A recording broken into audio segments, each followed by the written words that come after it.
you can bring up in different stories, in different entertainment stories, you can bring up an issue. So for instance, I don't know, Kanye West and Kim Kardashian, and that will bring up a conversation on mental health, so that's a way I can even dive into that conversation without being too serious. If people are being very homophobic and we don't want the LGBTs in our country, blah blah blah, when we're on radio, we'll play some song from Young M.A., for instance, right? Young M.A. is queer. And I mean, it's how you bridge the conversation. So I learned how to understand pop culture as also a powerful medium to have the real conversations, and then also still keep doing my work, like for instance in this documentary, documenting the work of organizations that are changing the surface of our nation. I've talked so much, forgive me. Oh, no, I mean, you're saying a lot of important notes. I'm sure there are so many people in the crowd who are learning from this, is how to not always be serious, because, I mean, there's a time for everything, and you talk about the balance so nicely. So we really appreciate the comments you've made, and thank you for sharing wisdom from Professor Sutherland. Yeah, thank you for that. So I'd like to ask about the documentary. What was it like hearing the stories from these young women?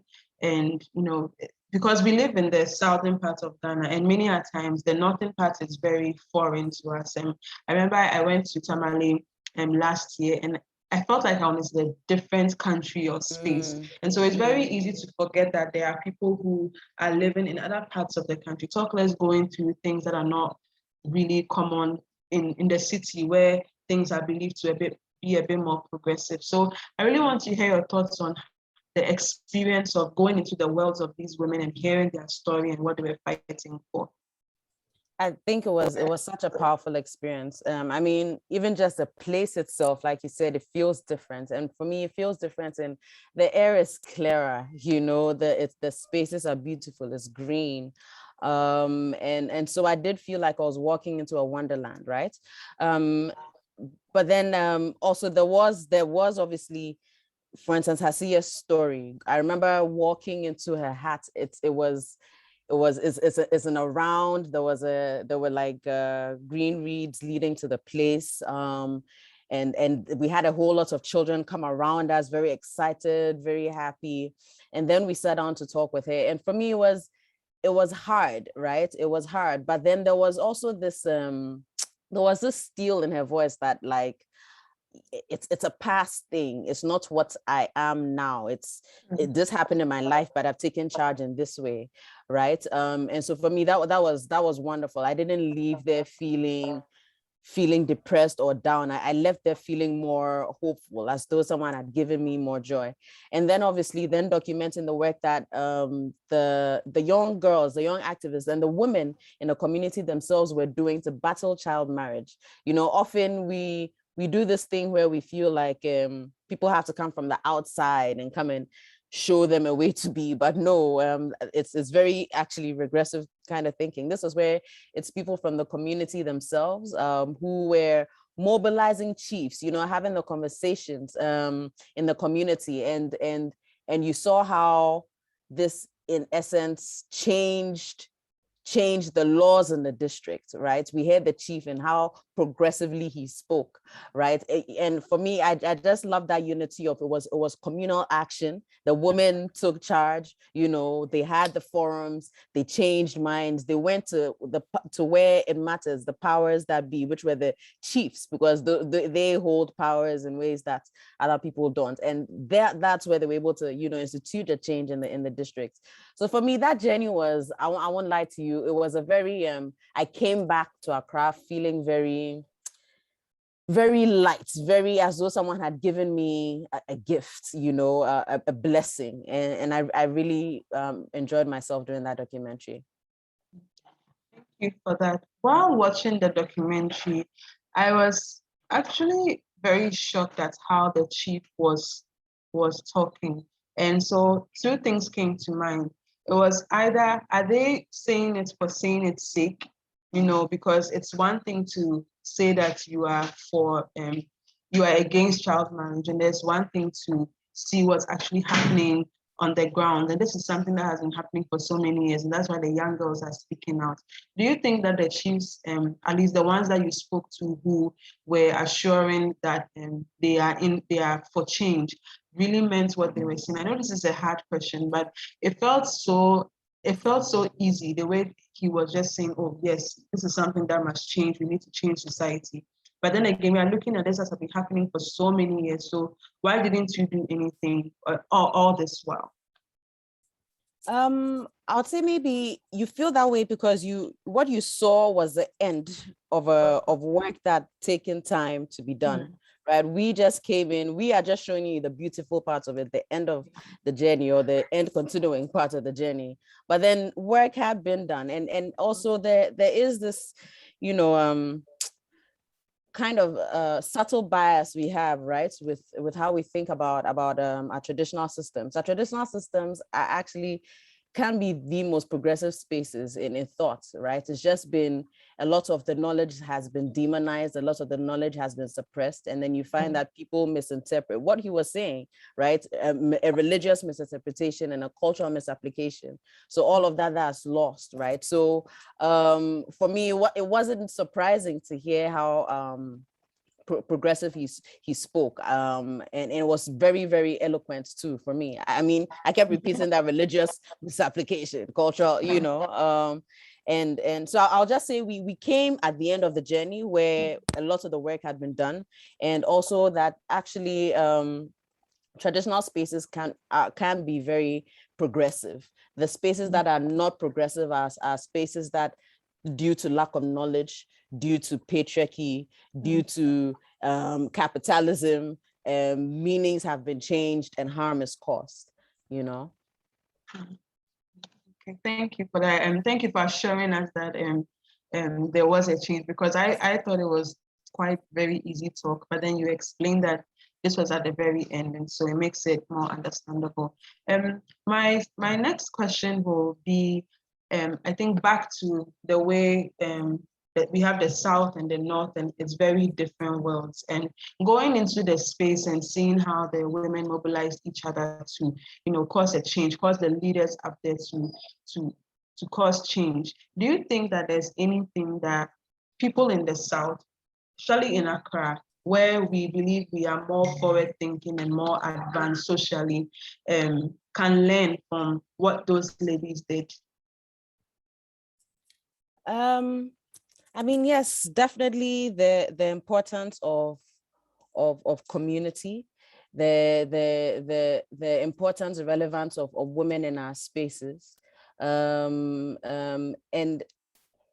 just a continuous drive. So for instance, these women had been talking, they've been doing the work for a while. They've been also sheltering women who are harmed, girls, young girls, all sorts of things. And beyond that, just the drive to continue that work and be able to know the work of also lobbying, right? Because sometimes you may know a thing is right, you may know a thing is wrong, right? But just you alone can't change it. You definitely need to go out there into the community, definitely need to engage in forums, definitely need to try and find common ground and make people understand why we need to create our spaces free from injustice and oppression, right? And that's what these people did. So I feel like those are lessons I took away, and I feel that we can also take away from them too. So I'd like to know if there are any questions in the audience. If this is a good time to take questions for Akosua Hanson. She was a journalist who went to the North to collect this amazing story about women who mobilized to speak against early child marriage. So if there are any questions, I think Roxanne is there to take them, and then we can ask.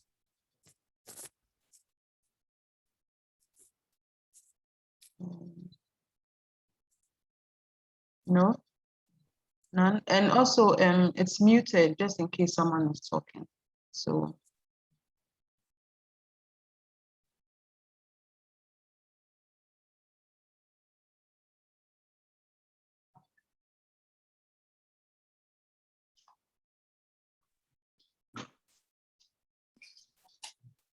I think so. So any questions from the audience? Yeah, we're taking one from can you hear me, Elizabeth? Yes, I can. So I think the person can just come closer and ask if it's fine. So he's asking how many ladies in total did she interview?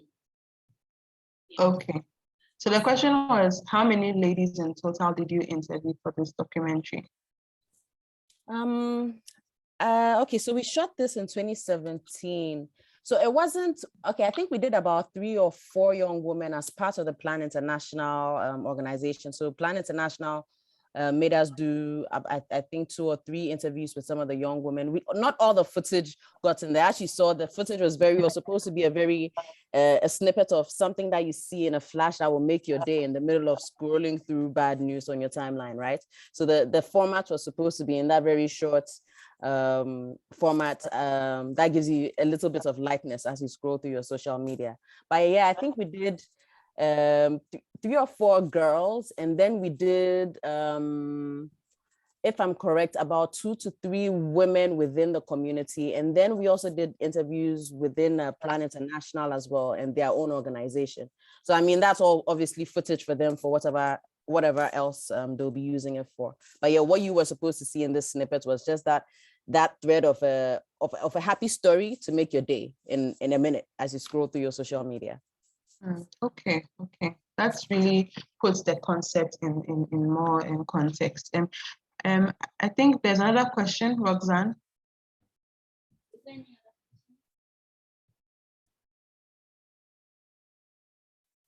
No, there's no other question. Okay, all right. Okay, so I'll just ask. Oh, okay. I think I see a hand up. I'd like to know how you introduced yourself into the community. Can you come closer so that we can hear? Yeah, thank you.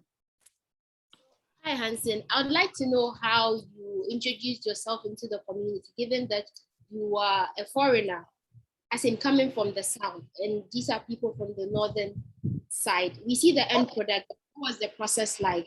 How did you lobby and then find your way into their space? Okay, that's a great question. So as I said earlier, this is actually by Plan International Ghana, and they are based in the north. So it was they who were bringing me into the space to interview their own activists and women. So that's how that was basically done. It was them in their space introducing me. There were introductions when I came the day before. There was also research material that was sent to me here about 2 to 3 months before I went in there. And we spent a day knowing people before for them to introduce me as just the face and the interviewer. But then obviously Plan International Ghana is based in the north, and it was them taking me to their own people as well. So that's how it just made it easy. Thank you. It's their documentary, actually. Okay. I saw another hand. Is there another question? No. Okay, all right. Okay, so I'll just ask the last question and then we can call it a night, at least for this part of the film showings. And so my question will be, if you are working on any other hard-hitting projects that we could be expecting soon. Hard-hitting, you said? Yeah, like this one. So are you working on any other more, I don't want to use the word serious, because I mean, also listening to an album by Kanye West can be serious. So I think hard-hitting may be a better term. Yeah. So are you working on any other similar projects that we could be expecting soon, or would like to see? What if you are not, or if you are and you can't answer, what are the kinds of projects you'd like to see more women journalists and people in the industry pick up? Let me answer the first question. I think that's easier. So I'm currently working on graphic novels. Moon Girls has been the main thing on my plate. I'm trying to use this medium of graphic novels to document the very powerful culture wars that are happening right now. In our last chapter, we actually documented the End SARS movement, specifically the Lekito Gate massacre, in the form of comic art with this graphic novel series. And through that, we are trying to document as much of what's currently happening now and the change, the activism, how Africa is changing. I mean, what we are discussing today, through the medium of graphic novels. So obviously this is me trying to, put my heavy in the lights, that's now become my mode. Artistic activism is the field, I guess. So yeah, Moon Girls is what I'm working on. So I recommend, please go check out Moon Girls Live. It's moongirls.live. That's a website. All chapters are out there. We've got 10 chapters out. Please download it. It's free. And it's Ghanaian produced. Download it, read it, share it on WhatsApp. And yeah, follow us on social media as well, moongirls_live. Thank you so much for that. I mean, I know I said it was the last question, but talking about Moon Girls just brought something up. So I'm going to ask the very last question. I really would like to hear, many of these projects like Moon Girls, when you say it's free and it's easily accessible, at least to people who can have a phone or can download through a computer or whatever. But my main question is, why is it free? How do you get, some sort of value back for putting so much work into the research and into this kind of project? Why are things like these free? Why shouldn't there be some sort of monetary value to it? Great question. So I guess this is my problem really. When the activist bug comes out and it's like, yo, this people need to create a forum around the chapter. I need people to, then I just forget money. It's like, okay, just let it go out. And actually, it's very early stages. There is a specific plan in the long term, but in this plan, we needed to disseminate. We needed to go and so I've not really thought of monetary value that way, but it's work that is supported by grants. So already that is work, it's value that's been put in to be created for the community already. So there's no monetary loss actually. Yeah, but yeah, thank you for that. I would put that in my mind for the future. Yeah, I mean, so people, if Moon Girls becomes expensive, it's Elizabeth who caused it. Yeah, it's Liz Johnson.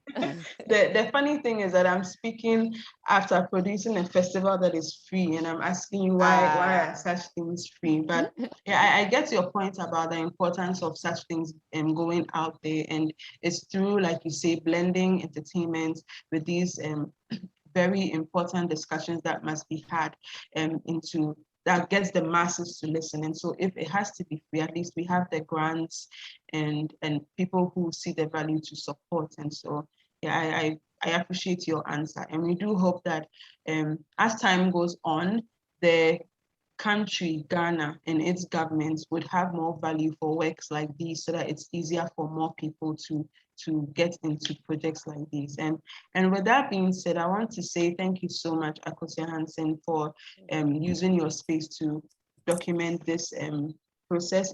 And also thank you for your time. You've been with us for the past 2 hours and we really appreciate it. And wish you an enjoyable evening, and hopefully you can join some of the sessions tomorrow if you have time, both virtual and physical. And so with that being said, have a good evening to you. But then for those who are physically at Low Tide, we have another film that will be shown in the next 5 minutes. And this film is by Nikita Ajurapo, and it is 1,000 Needles. And so there's more for WomanFest at Low Tide this evening. So have a good night, Akosua.